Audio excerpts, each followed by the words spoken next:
Iran का शहजादा गुलफाम जहां देखने में इंतहाई खूबसूरत था, वैसे ही वो इंतहाई अय्याश भी था।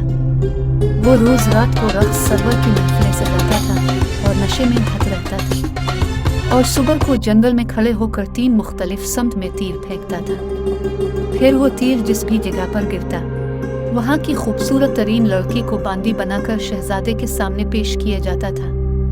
इस वजह से सल्तनत के लोग शहजादे को पसंद नहीं करते थे। पास ही जंगल में एक बूढ़ी औरत रहती थी, जिसकी एक खूबसूरत तरीन बेटी थी। अपनी बेटी को शहजादे से बचाने के लिए वो लोगों को अपने घर के आसपास भी भटकने नहीं देती थी। एक दिन हसब मामूल शहजादा जंगल में खड़े होकर 3 तीर फेंकता है।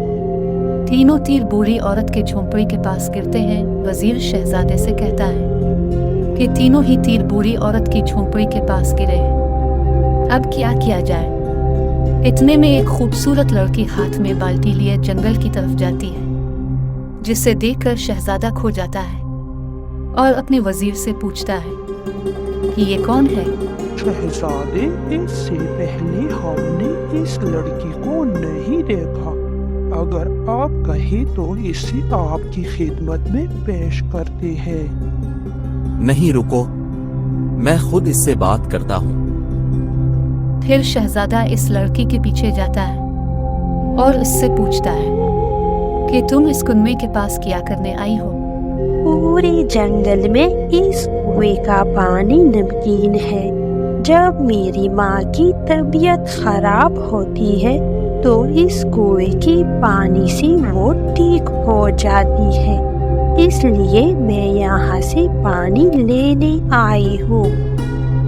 तुम्हें इससे पहले इस जंगल में नहीं देखा? मेरी माँ मुझे घर से बाहर निकलने नहीं देती। हमारी सल्तनत का शहजादा बहुत अय्याश है। वो लड़कियों को जबरदस्ती उनके घरों से उठाता है, इसलिए मेरी माँ मुझे छुपा कर रखती है।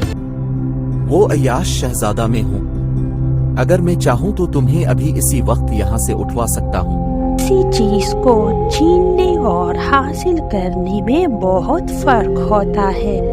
आपने हर चीज को छीन कर अपनाया है, कभी किसी चीज को हासिल करके तो देखो। ये कहकर वो लड़की चली जाती है और शहजादा उदास होकर वापस महल आता है। रात को वो रक्स की महफिल भी नहीं सजाता।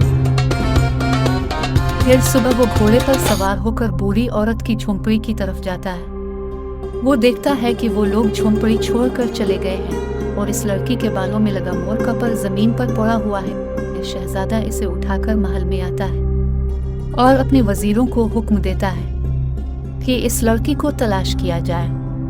फिर वजीर सल्तनत का चप्पा चप्पा छान मारते हैं, मगर वो लड़की नहीं मिलती। फिर महीने गुजरते हैं और शहजादा इस मोर के पर को हाथ में लिए उदास बैठा होता है कि इतने में एक बूढ़ा आदमी इस कुएं के पास आता है। शहजादा इससे पूछता है कि वो क्या कर रहा है। महीनों पहले एक बूढ़ी औरत किसी से छुपते हुए हमारी झोंपड़ी में पनाह लेने आई थी। आज उसकी तबीयत खराब हो गई है। उसने कहा है कि इस कुएं के नमकीन पानी से वो ठीक हो जाती है। इसके लिए ये पानी लेने आया हूँ। क्या इस बूढ़ी औरत की एक खूबसूरत बेटी भी है? हाँ, उसके साथ एक बेटी भी है। बाबा सुनिए, इस लड़की को ये मोर का पंख देना और कहना कि इस अय्याश ने अय्याशी छोड़ दी है। वो उसे छीनना नहीं बल्कि हासिल करना चाहता है, और उसे कहना कि वो अय्याश कल इस कुएं के पास इसका इंतजार करेगा। फिर अगली सुबह वो लड़की कुएं के पास आती है। फिर शहजादा इसका हाथ थाम उसे महल में ले जाता है। फिर दोनों धूमधाम से शादी करके हंसी खुशी रहने लगते हैं।